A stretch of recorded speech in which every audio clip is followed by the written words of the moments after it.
I won't call it unfair, but there's a lot of people out there that don't know the story. Right. I mean, I got death threats. People saying that they're gonna get on a plane and fly here from Arizona, walk into the shop, and if they don't get their holster or their money, then they're gonna. Today is a very special conversation. It's not often that we get to have conversations in person, and today we're doing an in-person conversation with our guy Dan, owner, founder, the guy who's currently running North Coast Tactical and making a lot of really cool holsters with some pretty high-tech stuff in here. If you've watched the video that I believe we're going to put out on the Armed Atlas channel, it's kind of like a little shop tour, studio tour. You've given us the rundown, showing us the laser cutters, the copious amounts of kydex and all, like the almost like autistic level of like organization. Yep, that tracks. And I honestly, I think everything that you've done in here, and I'm not trying to, just be overly glazy, but sure, it's working, and I think it's excellent. You. But there's been a few little things along the way, some things that have had to be overcome, some employee transitions that have kind of led to some of the success. And I want to talk about all of it today with you, Dan. Thank you so much for being Absolutely. on the show. Glad to be in the presence of good friends. Yeah. Well, I mean, earlier we got a chance to go shooting on his property, and not just anybody's going to let you pull up to their house and go shooting, right? Like that's not an everyday occurrence, but thank you so much for that. Absolutely. And let's talk about holsters, because a few months ago, I put out that I was looking for holsters for something, and we got connected some way, somehow. Yeah, I think that you posted something about the Medi, the Canik Prime. Yeah, Canik Prime was coming out. I think I had maybe reached out to you and said that we were working on holsters for that, and I think that's how that started. Yeah, well, now that we're kind of in person, let's kind of have a conversation about how you got started. Okay. Now, it's been kind of, common knowledge that this shop didn't come out of nowhere. Where did you start? So I started making holsters. Next year will be 10 years, with just a toaster oven and, foam press, two sheets of foam. And a couple boards pressed together with some clamps. So just like putting a piece of kydex in a toaster oven and heating it up. Yep. Which seems really crazy when you think about it. Like, is that how we do it? Yep. Used to do that right over there. Okay. Before any of this. Right. And so that's the way we used to do it. Mm-hmm. And we've talked, and we had a conversation discussing some other things as part of something you did when we had a conversation about the T-Rex arms transition. Yeah. And you mentioned that you were originally making holsters for like friends and family, like nobody like outside of the sphere. I wasn't making anything of high quality. Okay. So I had just started doing that. And kydex holsters was kind of a new thing just in the world in general, especially in the gun community. Very few people were actually making custom holsters. And I saw a YouTube video and... Well, what is a custom holster? Because people say custom holsters, and a lot of the time it's just a kydex holster. Yeah, so I agree the term custom is kind of loosely used in today's holster world. When I say custom, I mean we design the holster from top to bottom. We design the blocking. Mm-hmm. We don't just take a mold from a company that's producing mass molds for all these, mom and pop or garage work kind of shops. We make the blocking. Yeah. We make the mold. Are they generally made to order, or? So every holster is made to order. We don't keep anything really in stock or, on the shelf. Mm-hmm. Everything is made by hand and shipped out directly via our staff. So it's not some assembly line just punching out Glock 19 holsters. Nope. It's just me and two other guys. Very cool. That's pretty much it. Now, with that, we were talking about who you used to service. What were you charging for holsters in the beginning? Because the holster market's gotten a little bit pricey. Yeah. Not to say you guys aren't competitive, because I think you are. Man, I mean, back in the day, I might have like. I mean, when I first started, I didn't charge anybody anything. Yeah, I bought the just Kydex and so practicing. just you know, hey, what gun you got? I'm trying to do this holster thing. Want me to make you a? And I was using people's actual gun. I was Yeah, using they bring their gun in, and I blue tape the heck out of it and block out all of the catch points and all of that, and you know press it with the foam, and I didn't charge them anything, right. and Well, rightfully so because they were terrible. They were absolutely hey, terrible. well, you said it. I didn't Oh even no, see I it, have so I no don't know. problem admitting that they were complete trash back in the day. And I think a lot of guys, even with that conversation that we had, Mm. um, where another holster maker admitted that their early stuff was not good. Everybody's when you first start out, and I'd say generally any kind of craft, Hmm. your beginning process is going to look pretty awful. If I could just speak kind of freely, I mean, the stuff you couldn't tell what gun I made the holster for. Oh wow. They were very bad Okay. because I was learning, and then as I did more and more and started to increase my knowledge and I will say I didn't do it all on my own. I had a great source of information and resources in a Facebook group of guys that still to this day we still talk, we still communicate. The Kydex, we call them the Kydex benders. Hmm. We are a pretty large group of individuals. We all share resources and information with each other, and they were a huge help to me when I started coming up. Yeah. So it wasn't just something that I did all alone. You know, Yeah. the Okay. community So, was there for me. what's the old saying? If I see further than others, it's because I stood on the shoulders of giants.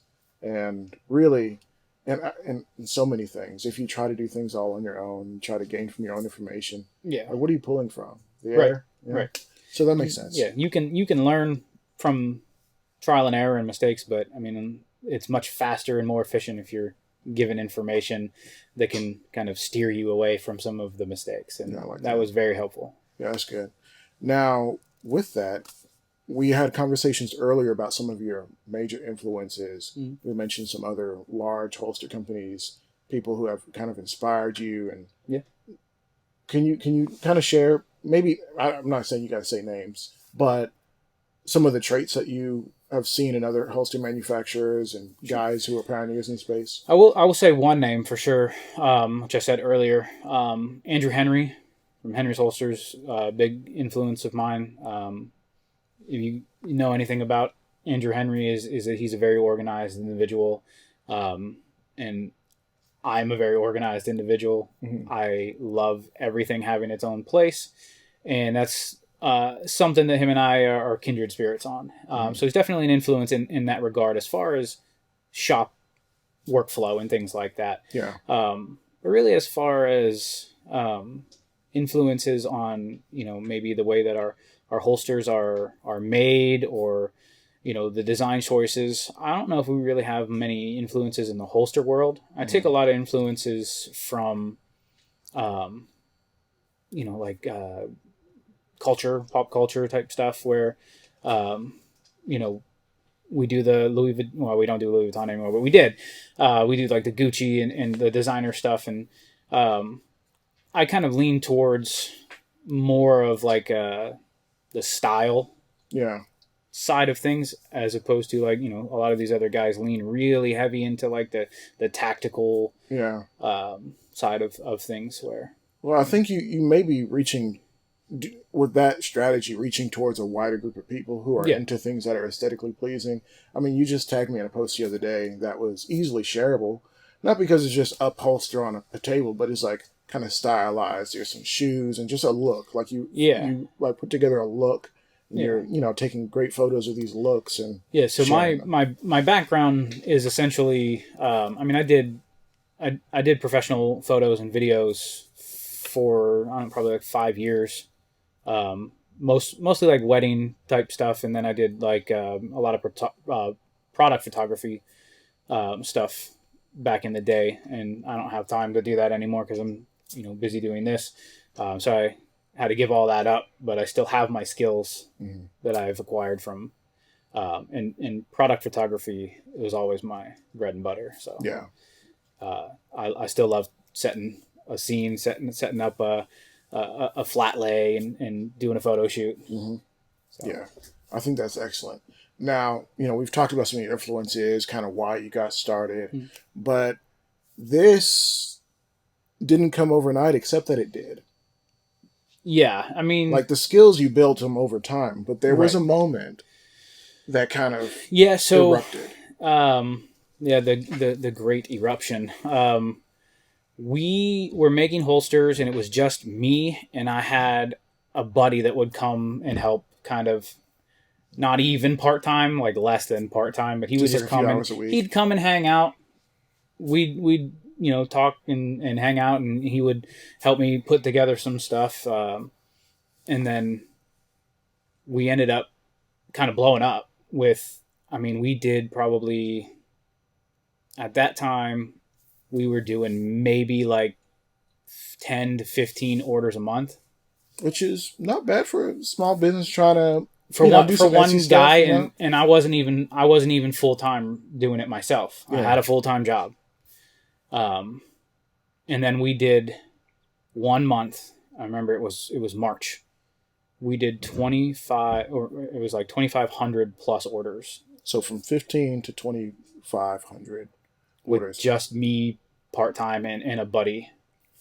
It's kind of impossible to fulfill that. Yeah. But was there something that kicked that off? Did somebody go viral or like what happened? Yeah, so we have um, a partnership with Black Diamond Guns and Gear, and he's kind of the brains behind the deep concealed Hmm. holster, which is massively popular, and we do a ton of them. But he was kind of the one that brought that market to us.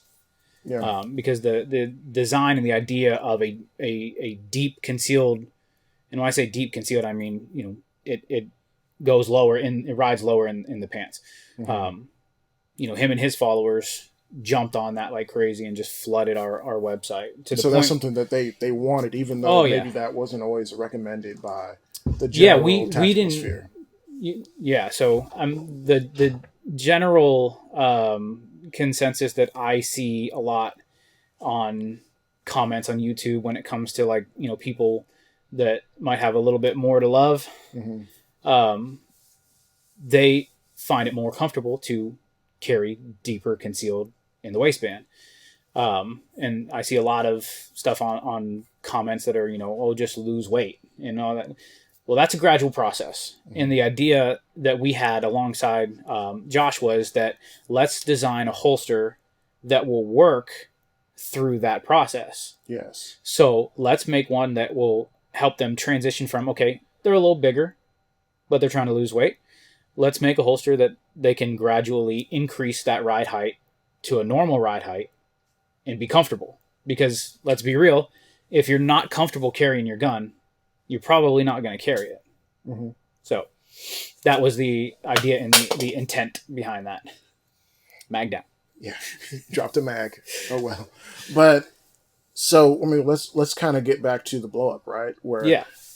Black Diamond put out his video Mm-hmm. or videos, and people Yep. just piled onto that, just like, yeah, we want Yeah, this. and Let's put some orders in. it was to the point where it happened so quickly that we didn't even have time to really stop it, like slow down or like cut the website off before like these orders just started flooding Right. in. I mean, it was just No, essentially no ability to ramp overnight. production. No, Like before you even really thought, like, hey, let's pause all orders, put a little thing, say sorry, we're a little bit behind. right, We're taking the website offline. right. And why would you take the website offline? That's the ability to make all this money all at once is Right. got to be attractive. I mean, the whole idea of that many orders and people coming to our site was just like almost like a dream state where Yeah, we're like, what's happening? Like this is it's not this real. is not real. Yeah, And so I'll be the first person, and I'll take full responsibility. We were not prepared, and I don't know how we could have been. There was no way for us to. Yeah. to understand the magnitude that was Right. about to happen. Because it's So, over 2,000 people have trusted you with life saving equipment. yep, It's crazy. yep, Like and in that's an instant. something that we do not take lightly. Now, there were some people who still hold a grudge because, they maybe been part of that wave, or maybe they, within that time frame, placed an order that Mm-hmm. was fulfilled much, much, much later than any reasonable Sure. um, lead time. Some people would even say, "Hey, I never got my order at all," or something had to be canceled, or I was upset about that. Well, that never There, happened. well, I'm not saying what did or didn't happen. I'm just saying there's people who have Yeah, thoughts and there's feelings. well, so I've said this before, and I'll Mm-hmm. say it until I'm blue in the face. Is that it was never our intention to make people wait that long, ever. Um, Because you have reasonable lead times right yeah, now. we can have the best of intentions Yeah, when we start something, but it doesn't always work out the way that we want it to. yeah, And to those people that were unhappy with the wait time and you know this, that, and the other, we apologize. I take again full responsibility for that. Um, but I will say there was really no way for me to know that yeah. I was going to have to do that. And like I said, if we would have known, we would have been able to kind of shut it down and not make people wait. But then, in the same turn, you would have people whining and complaining that we shut the website down, Mm-hmm. which we ended up doing. We did shut the website down, Or and on the other side, people complained, canceling orders entirely. which we did. We refunded people that did not want to wait. Okay. Up until a certain point, if we were a couple months in, then and you didn't want to wait, we already have placed orders for material. Mm-hmm. So therefore, your order would not be refunded. You would have to wait.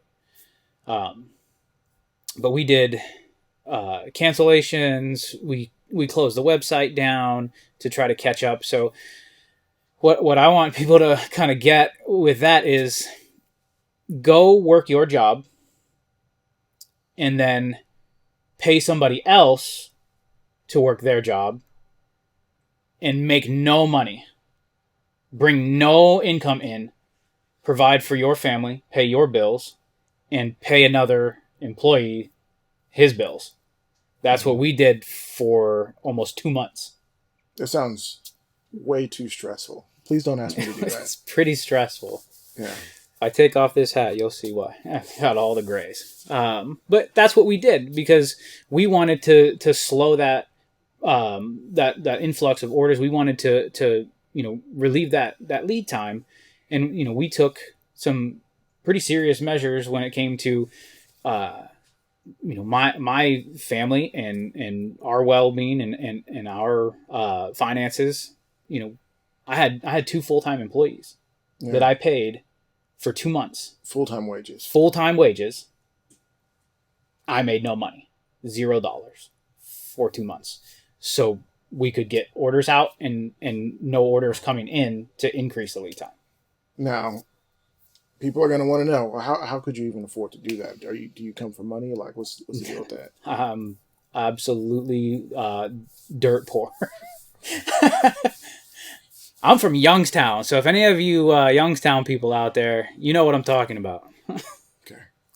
So you took a major hit in order to keep this stream alive.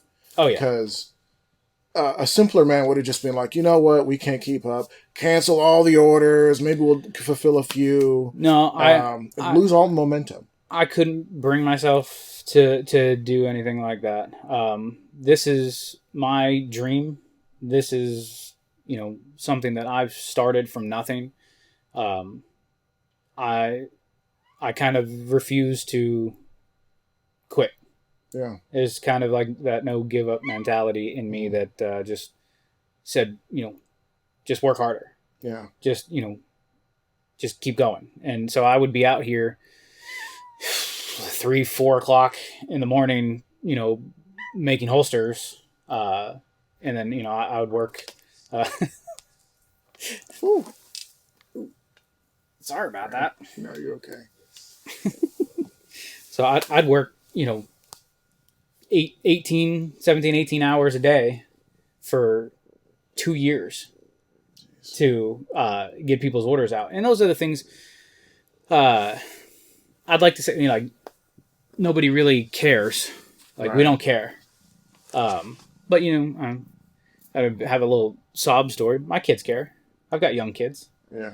My kids care that, their dad was not around for, a couple years where work seemed more important than them.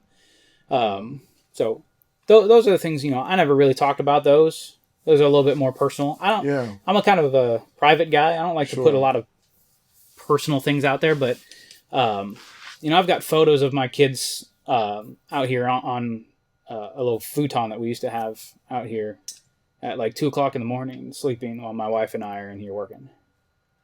And those are the things that we did. I'm not saying that to get like sympathy. I'm really not. I mean, but you're sharing the story, and yeah. I think it's important to share I what just- really did happen. I think that it's a little, I won't call it unfair, but there's a lot of people out there that don't know the story.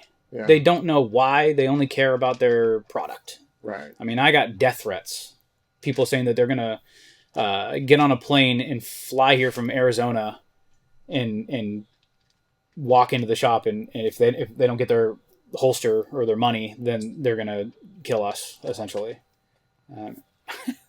So I don't have a lot of sympathy for that. yeah, I mean, Like, and I I'm the same way. understand, like, it's, people's hard-earned money and stuff, but Yeah, it's like a $65 holster. We're not talking about life-changing money. Yeah. We are talking about people's money, and that's Yeah, respected.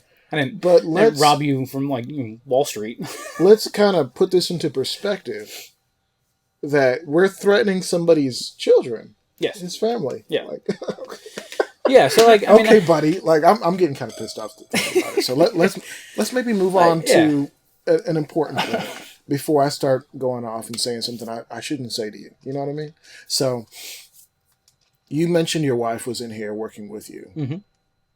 and earlier you'd mentioned to me, and this is in my mind, the mark of a truly remarkable man is a guy who has a partner, a wife, a spouse. I actually hate the word partner. I think it's really too casual. Like, what are we doing? Yeah. Just say it. Yeah. Yeah. But somebody who has a wife and who can speak highly of them, even though wives can be wives. You know what I mean? But you said that basically she's like the glue that holds this whole thing together, Absolutely. even though this place oozes obsession. And what was the old saying from, was it the movie Hustle, that if you can have talent or obsession, have obsession, because obsession will beat talent every time. And clearly you're obsessed, which is great because you built something cool. But it sounds like you brought the obsession, but your wife brought some of the talent. Yeah, she, not only is she talented, but she really is the hardest working person that I know. And I don't know if I necessarily mean like physical labor, but she works herself to death, whether it's in here, whether it's with our kids. She gives 100% every single day, and I can't imagine this place running without her. Ever since she wasn't here when we started, so could potentially be why we had some of the issues that we had, along with finding competent, capable staff. It's hard to find good help. Yes, because we live in the middle of nowhere in Amish country, and there's not a lot of qualified candidates to come to work. For instance, my employee, both of them drive about 45 minutes to get here every day. So That's a long drive. yeah, one way. So 45 minutes Jeez. one way and then back. Wow. So there's that, but No work from home when you're making holsters. yeah, well, just me. But yeah, she, when she started working here, streamlined pretty much everything. She comes from a management background, so she kind of took the reins of the preparedness, the workflow, Yeah. And I have the organization, but she really has the experience in like the workflow type stuff that Like just I true didn't really product have. management type Yes. stuff. Yep. So she does a lot of that, and I mean she just does an insanely uh, incredible job. I mean, it sounds like I'm trying to get browning points, but I mean, she really does. It wouldn't function without her. Yeah. So Well, now that we got that out the way, because when you explained that earlier, I was like, we've definitely got to make sure we give her flowers for really making sure that the customers who have been really happy with the products, and there's been thousands, I would say, of yeah, customers, some that most people would not even like have any clue of. You mentioned some names. We're not going to mention it because I know that's your story to tell. sure. But like from just regular guys on the street to um, people whose names you would recognize, you're providing excellent products. Now, I guess the question is, what's next? Like, yeah, we had the big mishap in the past, and yes, you've been making strides here and putting together a really awesome like studio show slash shop. I don't know. I'm in the It's kind podcast of an world. So, experience, huh? Like yeah, people come in here, and I mean the first thing is, and I think you said it was, wow, like I just like being in here. yeah, And yeah, that's the general vibe that most people get when they get in here. Just like, I could hang out in here. Like this is a cool place to be, and that was the goal. The goal was to really just make this somewhere that I wanted to be, somewhere that my employees wanted to be every day. It's not. This isn't a factory. Like if you look at, I mean, we talked about T-Rex. hmm They have a factory. hmm This is not that, it's and completely I different. do not ever want it to be a factory. Yeah, That was like the main goal, was like, let's make this somewhere enjoyable to hmm be. yeah. Well, that's awesome. And I guess you just want to keep doing this, or is there something more, or The goal, what is more, the right? the goal. I mean, yes, I'd love to keep doing this, but the goal is to grow. hmm And it might not seem evident in the video, but I promise we are at capacity.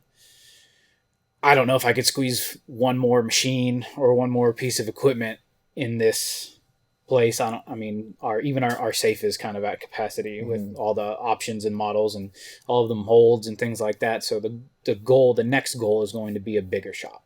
Okay. Um, Will you keep this shop and do your work from home and let your employees work at the other shop, or um, we'll definitely keep this shop. The new shop will still be on site. okay, on site? Um, Even if that means doing an addition on this shop, I'm fine with that as well. Will your HOA allow the addition? Yeah, I don't know. I might have to.